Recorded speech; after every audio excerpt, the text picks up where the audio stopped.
오늘 본문에 다윗 왕이 솔로몬 아들에게 이야기하는 내용이 많습니다. 그래서 제목이 후손을 위하여지만 부제목을 단다면 신앙의 명문 가문을 어떻게 세울 것인가. 신앙의 명문 가문이라는 단어를 많이 사용하는데 우리 김희질 감육에 속한 우리 가정들이 다 믿음의 명문 가문 되어 있는 것이 저의 기도 제목이기도 합니다.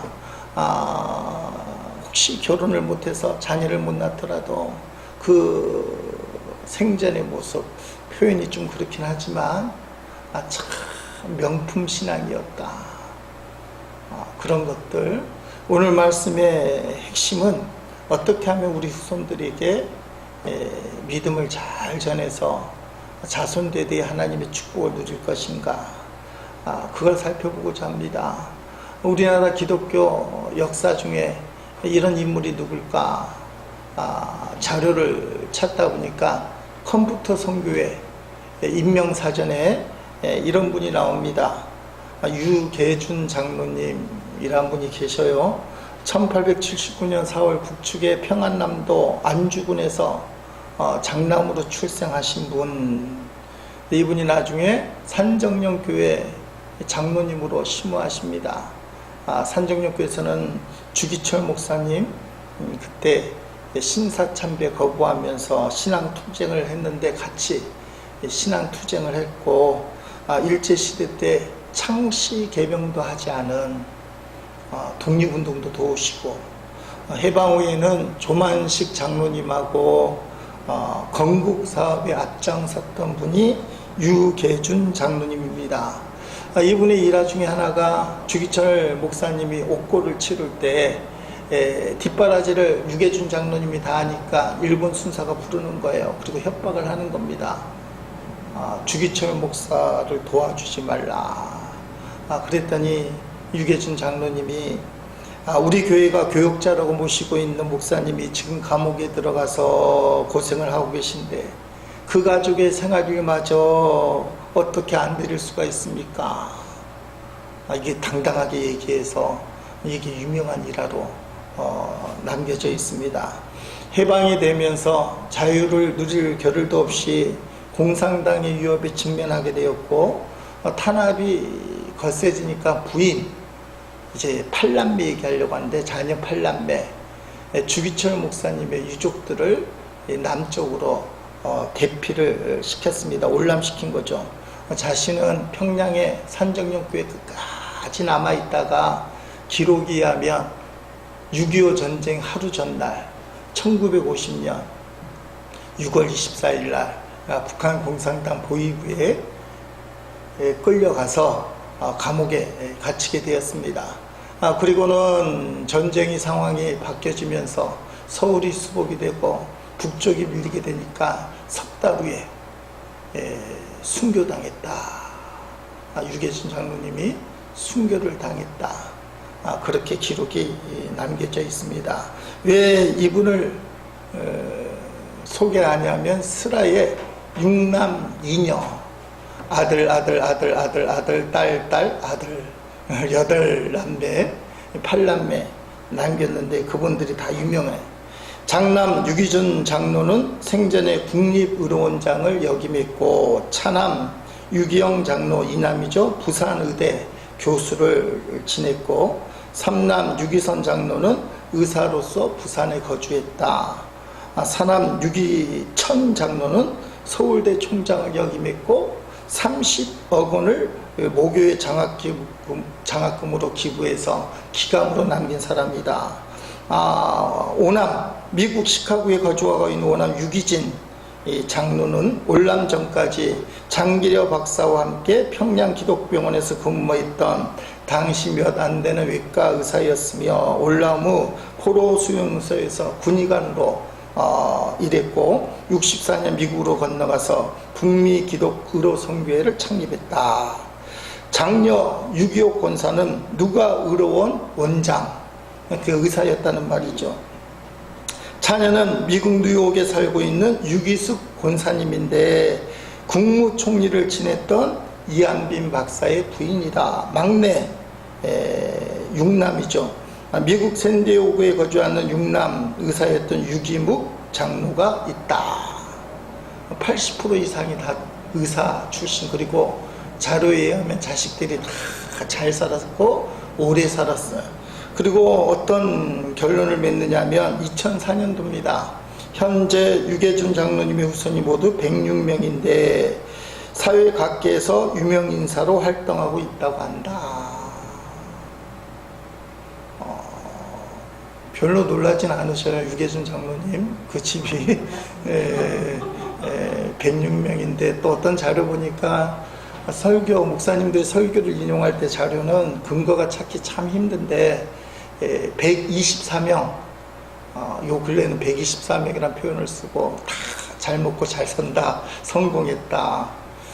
뭐 미국의 여러 예들 얘기하고 할 수 있는데 한국에 역사적인 근거가 있는 분 유계준 장로님, 이분이 가난했다가 나중에 부자가 되었다는 말도 있고 여전히 가난했다는 말이 있었고, 어쨌든 이 장로님이 교회를 위해서 또 목사님을 위해서 나라를 위해서 충성 헌신 신앙을 갖고 그렇게 열심을 갖고 하나님을 섬겼는데 그 축복이 자손 대대에 펼치고 있다.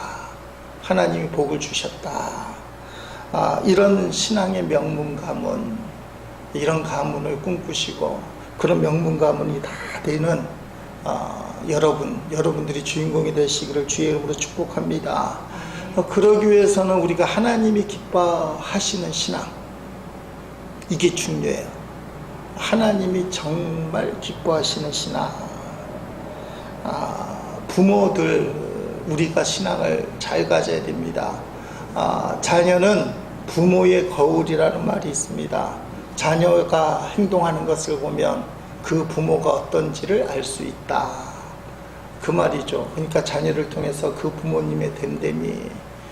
언젠가 말씀드린지 모르지만 제가 큰아들 보면서 깜짝 놀란 게 코 밑에 털을 뽑는 모습 보면서 놀랐어요. 지금도 가끔 쪽집게로 뽑긴 하는데요. 제 앞에서 뽑은 적은 없는데 제가 고등학교 다닐 때부터 조금 코털이 날 때부터 코털 뽑는 취미가 있었습니다. 부모님이 말릴 정도로 대학교 때까지. 그 다음에 면도를 하기 시작하니까 조금 덜해지기 시작했는데, 근데 얘가 어느 날 코털 밑에 걸 뽑는 거를 보게 되는 거예요. 충격이, 피는 못 속인다. 저걸 어떻게 시키지도 않았는데 그대로 할까. 이게 아무나 하는 건 아니거든요. 혹시 가끔 하는 분도 있지만 취미처럼 습관적으로 하기는 힘든 일인데 얘가 하더라고요. 오늘은 안 할 것 같은데 이 말에서 자기도 모르게 올라가서 이렇게 뜯는 재미가 사실은 있어요. 이게 자학 증세인지 불안 증세인지 모르지만 부모 닮아가는 거예요. 여러분, 솔로몬이 이스라엘 역사에서 가장 땅이 넓은, 그리고 부가 가장 넘치는 풍요로운 왕인데 그 베이스가 누구냐? 다윗이에요. 다윗, 아버지 다윗. 오늘 본문에 보면 이 다윗이 아들 솔로몬을 어떻게 가리키느냐? 다윗이 엄청나게 잘해서요. 남북 이스라엘 갈리는데 북쪽 이스라엘은 왕이 계속 바뀌어요. 쿠데타 일어나고. 하나님이 다윗의 왕조 남쪽은 축복하셔서 다윗의 자손들만 계속 왕이 되게 했습니다. 이렇게 얘기하면 또 북한은 계속 그 피가 지도자가 돼서 이렇게 비교될지 모르지만 하나님의 특별한 은총 가운데 가장 놀라운 축복이 뭡니까? 다윗의 혈통에서 예수님이 탄생했다. 그러니까 다윗의 가문은 믿음의 명문 가문이 된 것이 맞습니다. 물론 다윗의 왕조가 영원한 건 아니지만 그들도 타락하고 멸망을 당하긴 했지만 예수님이 탄생할 만큼 믿음의 명문 가문을 세운 기초가 바로 다윗이었다. 다윗의 평생 소원이 있었는데 성전 건축을 하는 거였어요. 성전 건축. 근데 하나님이 안 된다고 하시는 거. 왜냐하면 여러분이 알다시피 사울왕에게 쫓김을 당할 때 그가 사울왕과 싸우기도 하고 여러 가지 전쟁을 치르고 이스라엘을 굳건히 세우는데, 나라를 세우는데 그냥 세워지는 게 아니잖아요. 솔로몬은 좀 그냥 세워졌어요. 근데 나라는 그냥 세워지는 것이 아니라 과정이 있는데 피 흘리는 과정이 있었어요. 이스라엘이 그 과정을 경험할 때 다윗이 그걸 다 닦아놓은 거예요. 피 흘리는 과정. 하나님이 너는 수많은 전쟁을 해서, 물론 그 뜻은 알겠지만 손에 피가 많이 묻어서 8절에 나오는 말씀이잖아요. 너는 성전을 지을 수 없다. 평생 소원이 성전을 건축하는 건데 안 된다는 거예요. 근데 성전을 건축하겠다는 그 마음을 하나님이 너무너무 기뻐 받으시고, 너의 아들에게 꼭 하나님 약속을 해요. 너의 평생 소원은 공의의 하나님의 입장에서 피 묻은 너의 손으로는 안 되지만 너희 아들에게 꼭 짓도록 해주겠다. 여기서 우리가 고민해야 될 것이 있는데요. 여러분, 다윗이 성전 지을 능력이 없을까요? 자기 시대에 성전을 짓기로 작정했다면 지을 수 있을까요? 지을 수 있을까요? 100% 짓죠. 지을 힘이 손에 있어요. 근데 하나님이 턱하니 막는 거예요. 다윗의 위대한 신앙이 뭐냐 하면 묻지도 따지지도 않고 하나님 하면 껍벅 죽는 거. 이걸 다른 말로 절대 순종이라고 표현을 쓰겠는데 좀 부담이 되더라도 성경에서 절대 순종의 사람 하면 그게 기본으로 깔린 사람이 다윗이에요.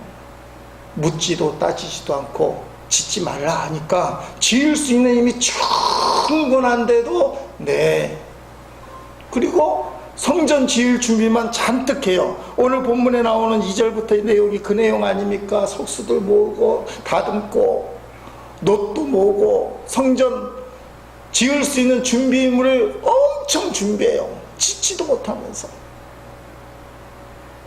이걸 다윗의 선대왕, 하나님께 선택받았지만 버림받은 사울왕에게 이렇게 적용을 해보면, 사울은 10중 8구 짓지 말라고 해도 지었을 거예요. 왜냐하면 내가 지을 수 있는데.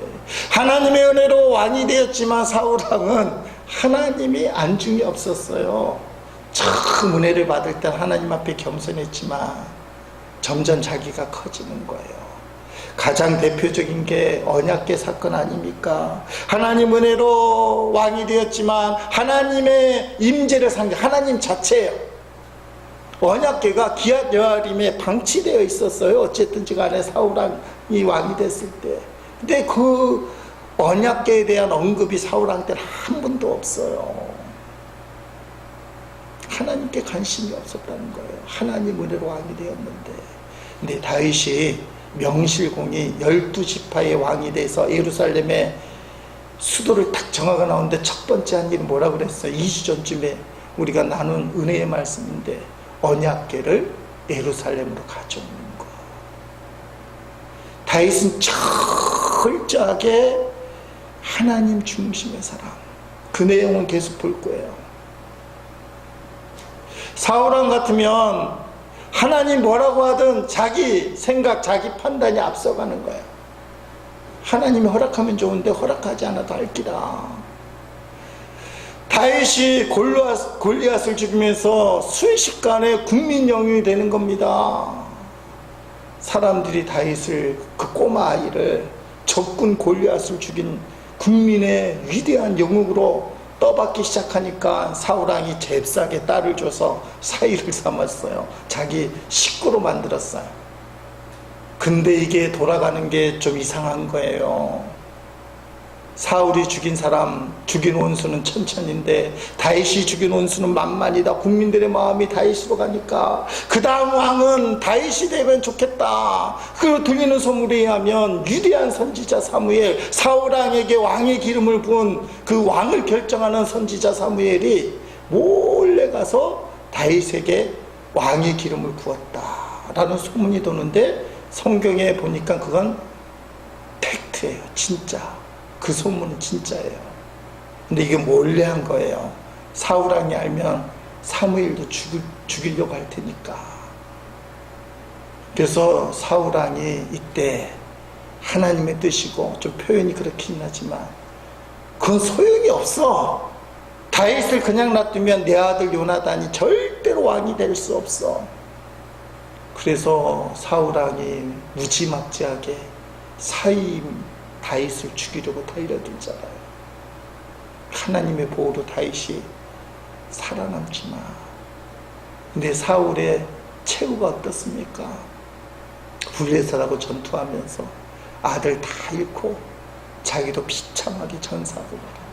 그러니까 사울왕은요, 다윗의 입장이 되었다면 하나님이 말려들게 하나님의 영광스러운 하나님 받아주셔야죠. 성전 좋은 건데 하나님 받아주셔야죠. 밀어붙이는 거예요.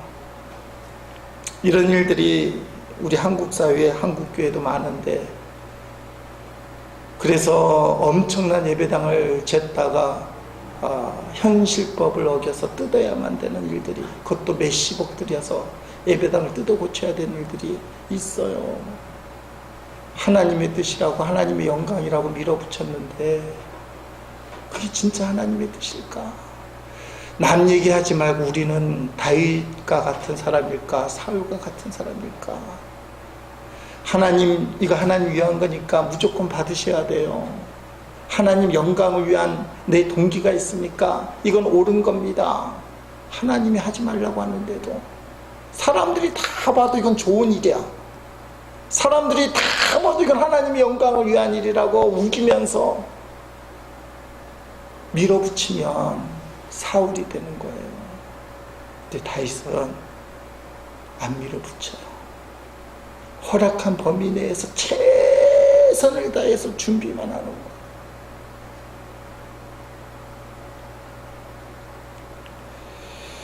성경에 보면 이야기도 자주 드리는 건데, 신약 성경에 예수님이 제자들에게 뭐라고 얘기합니까? 가이사랴 빌립보에서 너희는 나를 누구라 하냐? 사람들은 나를 누구라 하냐? 뭐 예레미야다, 엘리야다, 세례 요한이다, 뭐 이런 말 한다.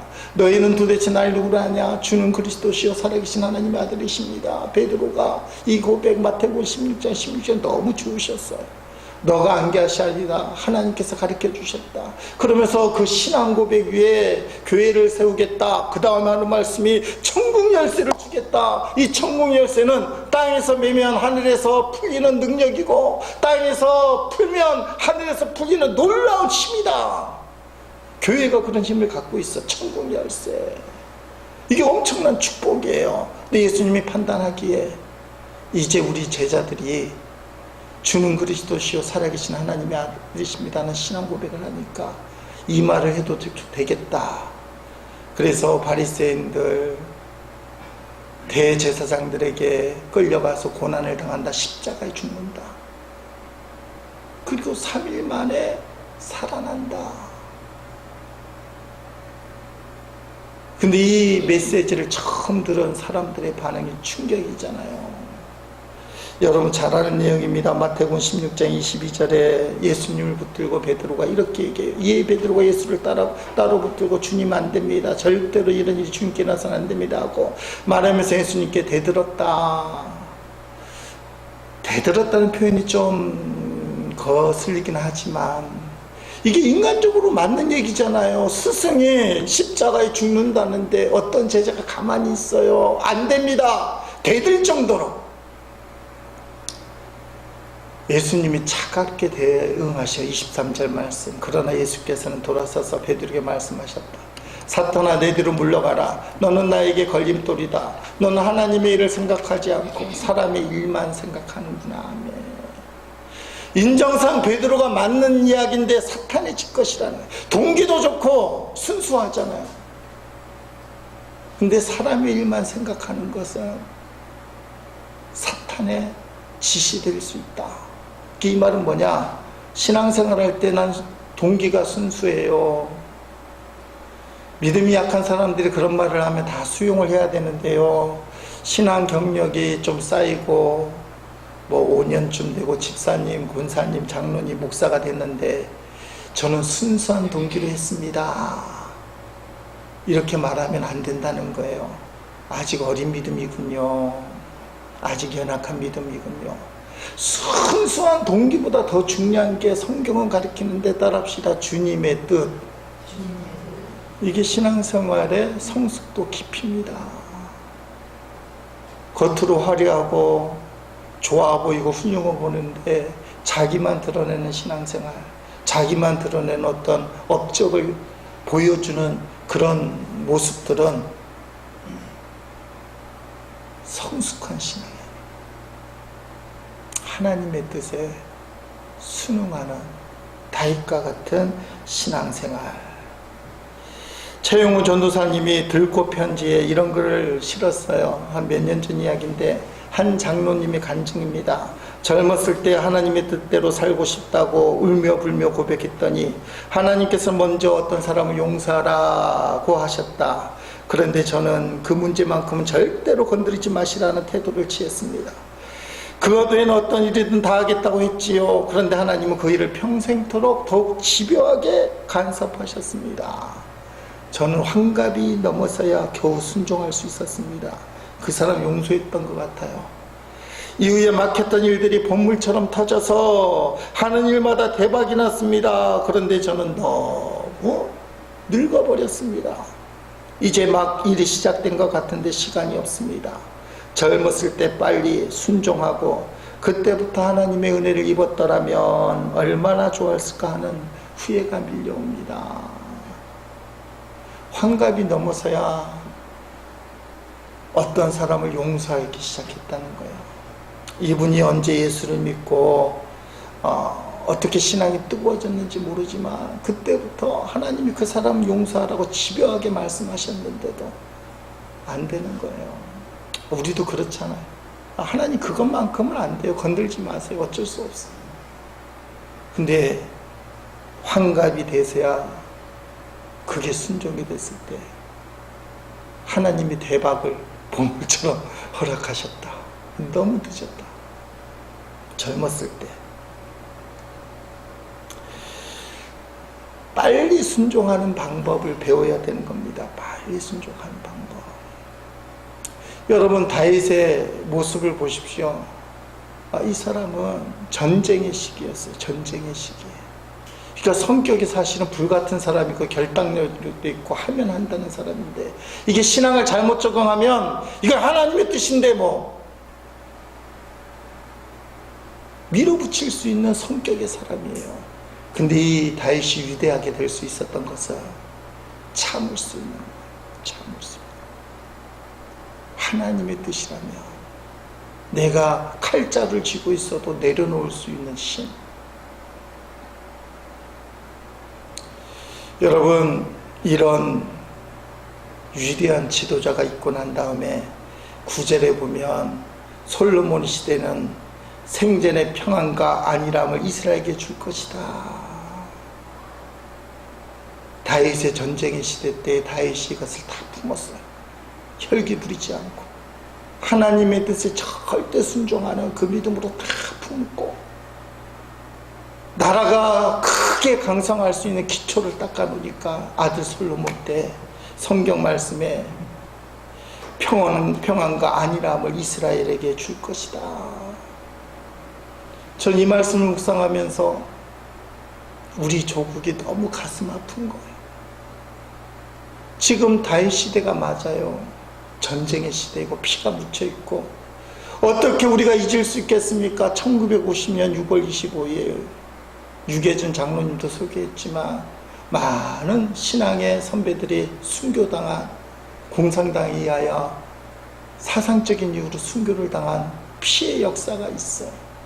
그런데 이때 우리가 어떻게 해야 되느냐? 다윗처럼 주의 뜻이라면 품어야 돼요. 전쟁을 멈춰야 된다는 거예요. 그래야 그 다음 세대에 평안과 안일함이 우리 민족에게 주어진다는 겁니다. 지금 남과 북이 갈라져 있어서 어느 편을 들 수밖에 없고 우리는 대한민국을 붙들고 이 대한민국의 존립과 번영을 위해서 통일이 필요하다고 얘기하지만 우리 입장이에요. 그렇잖아요. 근데 100년 후가 된다고 얘기하면 상황이 달라져요. 100년만 지나면요, 우리 민족의 온영, 을사오적같이 우리 민족을 일본에 팔았던 그놈들과 같이 우리 민족을 분단시킨 온영하고 나올 거예요. 분단 책임자들, 남북의 분단 주동자들, 그때 책임진 사람들은 온영으로 남을 겁니다.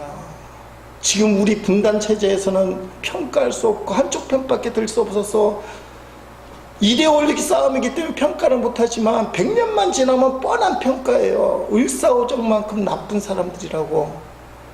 한민족인 우리 민족을 나눴던 그 사람들.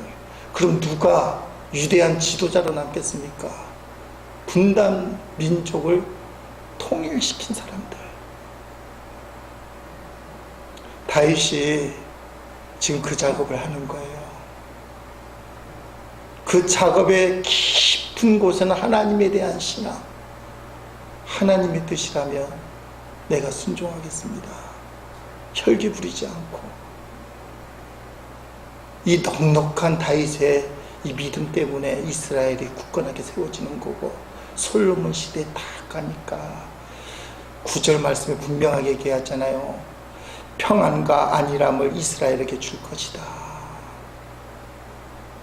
지금 전쟁의 시대가 분명한 게 확실해요. 지금도 전쟁은 종전이 아니라 휴전이고 남과 북의 군인들이 대치되고 총부리를 겨누고 있는 전쟁의 시대에 어떻게 하면 우리 후손들이 평온과 안일함을 누릴 수 있겠는가? 다윗의 마음이 있어야 돼요. 하나님의 뜻이라면. 여러분, 다윗이 그래서 위대한 겁니다. 그리고 다윗은 신앙이 순수해요. 성전 건축이 목적인데 이 성전 건축의 목적이 내가 복을 받으려고, 우리 자식들이 잘 되려고. 오늘 설교의 의도는 우리가 믿음 생활을 잘하면 하나님은 복을 주셔서 우리 자손들이 믿음이 명문감래되고 복을 받습니다, 이렇게 설교하지만 이 마음조차도 없어요. 내가 비록 망하고 죽더라도 시편에 보면 다 그런 내용이에요. 하나님만 높이겠습니다. 성전 건축을 하는데요, 그게 복의 근원이 돼서 나도 복을 받고 내 자식들도 복을 받으면 좋겠으니 내가 성전 건축을 하겠습니다, 이 정도만 돼도 우리는 좋은 믿음이라고 얘기하는데 다윗은 그게 없었던 게 분명해요. 사심이 없어요. 말투가 그래, 말투. 오늘 본문에 그런 말투가 나옵니다. 5절과 6절 7절에 계속 반복이 되는 다윗이 이르되 내 아들 솔로몬은 어리고 미숙하고, 자, 하나님 성전 이렇게 표해. 여호와를 위하여 건축할 성전 극히 웅장하여 만국의 명성과 영광 있게 하여 할지라. 그러므로 내가 이제 그것을 위하여 준비하라고. 다윗이 주께 많이 준비하였더라. 성전을 못 짓지만 최선을 다해 준비했다. 6절에 다윗의 그 아들 솔로몬을 불러 이스라엘 하나님 여호와를 위하여 성전 건축하기를 부탁하며. 너를 위해 짓는 게 아니다, 우리 가문을 위해 짓는 게 아니다, 이스라엘은 여호와를 위하여 성전을 지어야 된다. 7절 다윗이 솔로몬이 이르되 내 아들아, 나는 내 하나님 여호와 이름을 위하여 성전을 건축할 마음이 있었으나 나는 못 짓는다, 그 말 있잖아. 다윗이 내내 얘기하는 게 사심없는 성전 건축, 주님의 일은 주를 위해서 하는 거지 내가 복을 받기 위해서. 우리 자식이 잘 되기 위해서 목사들이 여기서 빠지는 것 같아요. 성도들이 이렇게 얘기하면 하나님 중심으로 못 사니까 하나님 앞에 충성 헌신하면 복을 받습니다, 자식들이 잘 됩니다, 이렇게 설교하고 끝나요. 그래야 교인들이 마음이 동하고 충성 헌신한다. 근데 성경은 그 정도가 아니에요. 내가 죽더라도 하나님을 위하여. 시편 88편은 고라 자손이 한 이야기지만 나는 성전 미문의 문지기로 남겠습니다. 세상의 부자들의 그 집에 넉넉하게 사는 것보다 성전, 그 집의 문지기가 나의 소원입니다. 주의 장막이 어찌 그리 아름다운지요. 장막이에요. 그 당시는 성전 건축을 못했기 때문에. 세상 사람들은 떵떵거리는 집, 기와장 같은 집을 짓고 살지만 하나님이 거하시는 장막. 근데 세상 사람들이 사는 그 집은 안 간다는 거예요. 초라하게 보여도 장막은 그리 아름다운지요. 이런 마음이 구약에 우리 믿음의 선배들에게 있었어요. 오직 하나님만을 위해서. 이 마음이 사실 역사가 있는 겁니다. 순수하게 하나님만을 위해서. 여러분, 우리가 신앙이 무너지는 이유는 하나님을 위한다고 하지만 사실은 나를 위할 때, 그때 신앙이 무너질 수 있어요. 나를 위한다. 그러니까 나를 위하는 것을 포장해서 하나님 위한다고 얘기하는 거예요. 어린 신앙입니다. 자기밖에 모르는 신앙. 요 근래에 더 피부로 느끼는데 어린 신앙, 자기밖에 모르는 신앙의 특징이 뭐냐 하면 달라고 해요. 그 달라가 기도할 때 어떤 표현으로 나오느냐? 주시옵소서. 제가 기도할 때 영이 좀 약해지면 나오는 기도가 주시옵소서. 역사하옵소서 하면 되는데 뭐라 그래요? 역사하여 주옵소서. 그것도 달라요. 저에게 믿음이 커지게 하옵소서, 큰 믿음이 있게 하옵소서 했는데 꼭 뭐라고 해야 하냐? 믿음을 주옵소서. 내게 주세요. 주세요. 주세요. 그래서 이게 좀 바꿔보려고. 근데 이게 참 안 돼요. 몸이 완전히 배였어요. 하나님 앞에 은혜를 주옵소서. 인도함을 주옵소서. 이끌어 주옵소서. 이게 자꾸 내 중심으로 달라는 기도. 이 기도가 주님을 위하여 하겠다는 기도로, 나는 상관없이 주님이 주님 되심을 위하여 내가 감당하겠습니다. 내가 노력하겠습니다. 애쓰겠습니다. 지금 다윗이 그 말이에요. 나한테 안 줘도 좋으니. 성전 건축 안 줬잖아요, 하나님이. 성깔 있는 사람 하면 다 때려치지. 그렇잖아요. 달라고 했는데 준비가 다 돼 있어. 할 수도 있는데 하지 마라 그래. 성깔 있는 좀 못된 사람 같으면 때려칠 거예요. 근데 다윗은 하는 사람이에요. 성전 건축을 준비하는 사람. 이게 믿음의 사람. 하나님 중심의 사람. 절대 순종의 사람. 하나를 더 살펴보려고 하는데요. 다윗은 자식들에게 기도를 전수했다. 따라합시다. 기도를 전수했다. 이게 놀라운 이야기인데요. 성경에 잘 밝혀지지 않아서 사람들이 모르는 이야기예요. 오늘 본문에 보면 다윗이 솔로몬에게 이런 기도를 합니다. 11절 12절 말씀을 보겠습니다. 자, 넘겨보겠습니다. 이제 내 아들아, 여호와께서 너와 함께 계시길 원하며 네가 형통하여 여호와께서 네게 대하여 말씀하신 대로 네 하나님 여호와의 성전을 건축하며, 아들 보고 성전을 건축하래. 솔로몬이죠. 여호와께서 내게 지혜와 총명을 주사 네가 이스라엘을 다스리게 하시고 네 하나님 여호와를 율법을 지키게 하시길 더욱 원하노라. 신앙을 잘 지키라고 얘기할 텐데 다윗이 첫 번째 기도한 게 뭐냐? 너가 성전을 건축하면 지혜와 총명을 받으라. 하나님이 너에게 지혜와 총명을 주사. 이 기도를 따갑게 했던 것 같아요. 하여튼가 솔로몬 불러놓고 가정예배 드릴 때마다 하나님, 우리 솔로몬이 성전 건축을 하면 지혜와 총명을 주셔서 백성을 잘 다스리게 하옵소서. 이게 기가 익혔어요. 이 기도가 어떤 축복을 받는지 여러분이 다 알아요. 사실은 다 아는 애. 솔로몬이 성전 건축을 딱 한 다음에 아버지의 소원, 하나님의 이름을 위하여 여호와의 영광이 깃든 성전을 건축한다. 그 유명한 1000번제를 하고 하나님이 꿈에 그 밤중에 나타 소원을 얘기. 그 내용 한번 보겠습니다. 역대하 1장에 가면 성전 건축이 완성이 되고, 자 보겠습니다. 역대하 1장. 그날 밤 솔로몬이 1000번제를 드린 날 밤에 하나님이 솔로몬에 나타나 그에게 이르시기를 내가 네게 무엇을 주랴 너는 구하라시니 주는 이제 내게 지혜와 지식을 주사 이 백성 앞에서 출입하게 하옵소서. 이렇게 많은 주의 백성을 누가 능히 재판하리까 하니 하나님이 솔로몬에게 이르시되 이런 마음이 내게 있어서 부나 재물이나 영광이나 온수의 생명멸하기를 구하지 아니하며 장수도 구하지 아니하고 오직 내가 네게 다스리게 한 내 백성을 재판하기 위하여 지혜와 지식을 구하였으니 그러므로 내가 내게 지혜와 지식을 주고 부와 재물과 영광도 주리니 네 전에 왕들도 이런 일이 없었거니와 내 후에도 이런 일이 없으리 하시니 아멘. 여러분 이것만 딱 떼어놓고 보면 솔로몬이 지혜로 와서 하나님 앞에 백성을 재판할 수 있는 다스릴 수 있는 지혜와 지식을 달라고 얘기하는데 이 기도가 누구로부터 시작됐어요? 아버지 다윗.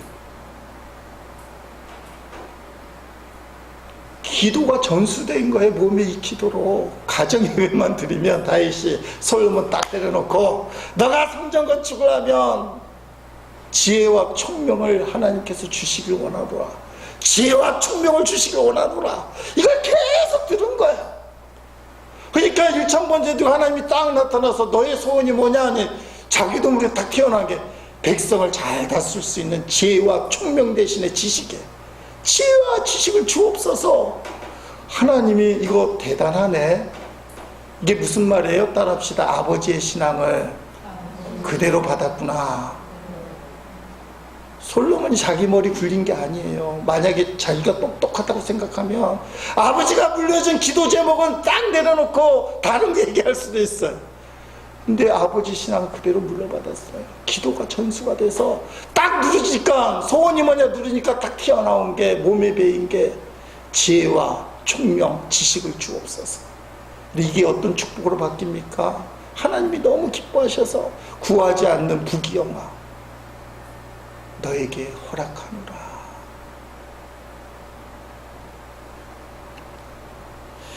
여러분 자식을 위해서 구체적으로 기도하고 그 기도가 자식들에게 들리게끔 만들어야 된다는 거예요. 하나님이 기뻐하시는 기도 제목을 들리게끔 만드니까 솔로몬이 자기가 알아서 이런 기도를 한 게 아니라는 게 성경에 나와 있어요. 아버지 다윗이 기도할 때마다 솔로몬 앞에서 너가 성전을 건축하잖아. 너가 왕이 되잖아. 너는 첫 번째 구할 것은 지혜와 총명이야. 다른 게 중요한 게 아니야. 하나님 우리 아들 솔로몬에게 지혜와 총명을 주옵소서. 또 달라고 하는 기도에서 여러분 오늘 두 가지를 보는데요. 첫째는 다윗의 절대 순종, 감정에 휩싸이지도 않고 하나님이면 무조건 오케이 하는 것. 두 번째, 믿음의 명문감을 위해서는 기도가 전수돼야 돼요. 자식들에게 들리게끔. 저도 한참 자식을, 큰아들 위해서는 다윗과 같이, 둘째 아들을 위해서는 바울과 같이. 근데 이게 어느 순간 무너졌잖아요. 무너진 이유는 여러분도 아시겠어요. 근데 이제 다시 해야 됩니다.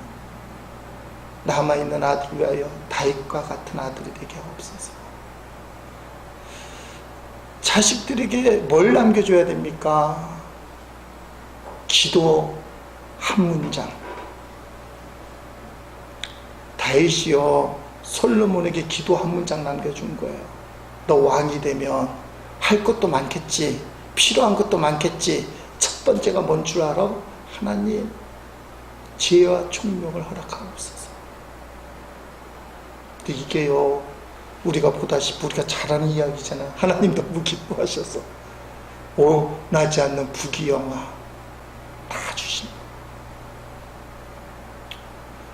다윗의 신앙이 위대하고 그 신앙이 아들을 움직이는 하나님의 축복을 받게 하는 놀라운 기초가, 이게 믿음의 명문 가문의 원리다. 다윗이 하나님 앞에 어떻게 했는지, 자식들을 위해 어떻게 기도했는지 고스란히 솔로몬에게 묻어놔요. 물론 솔로몬은 타락해요 나중에. 그래서 이스라엘이 남북으로 나눠지긴 하지만, 사랑하는 성도 여러분, 우리가 믿음의 명문 가문이 되기 위해서 하나님 앞에 예비하는 자, 하나님만 최고로 높이는 자, 그게 믿음의 명문 가문이 되는 지름길입니다. 이제 찬송가 335장